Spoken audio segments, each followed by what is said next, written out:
من یه دخترم. 24 سالمه. داستان من واسه وقتیه که خونمون روستا بود. زمین خیلی بزرگی که به پدرم به ارث رسیده بود و قدیمی بود همیشه جو خونمون رو سنگین میکرد. مامانم همیشه با خاله هام یا مادر بزرگم در مورد چیزهایی که دیده بود یا اتفاق افتاده بود حرف میزد.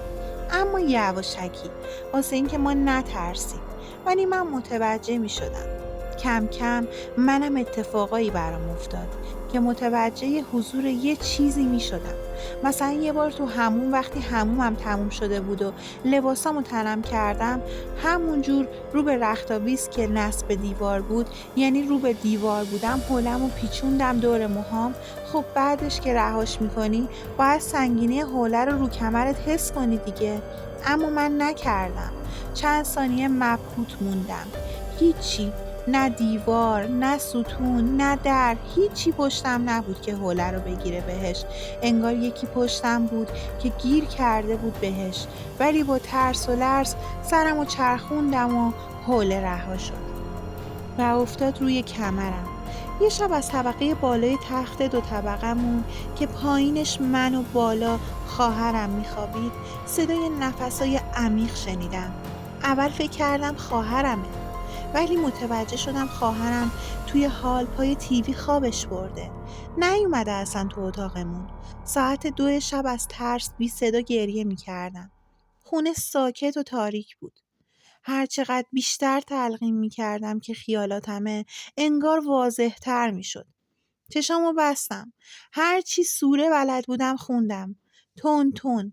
وقتی چشامو وا کردم دیگه صدایی نمیومد. یه بار کسی خونه نبود. مادرم رفته بود خرید.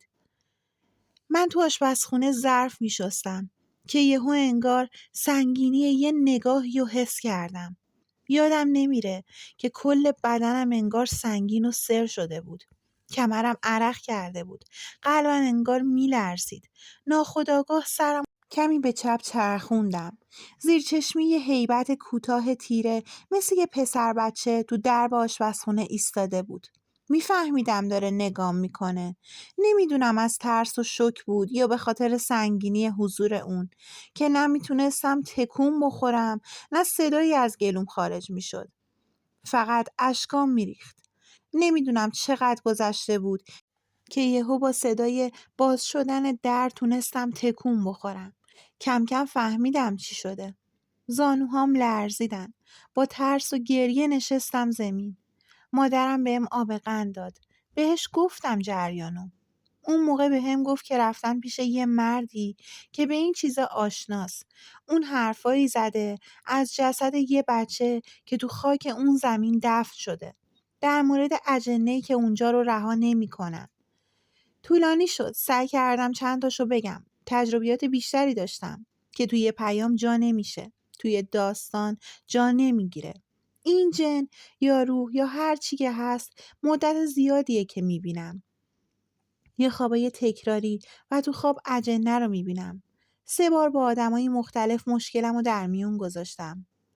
نسخه پیچیدن، کاری کردن، اما بیفایده بوده. امیدوارم شاید کسی بتونه کمکم کنه. به هر حال اینم بخش ماورایی ذهن من. ممنونم که گوش کردید.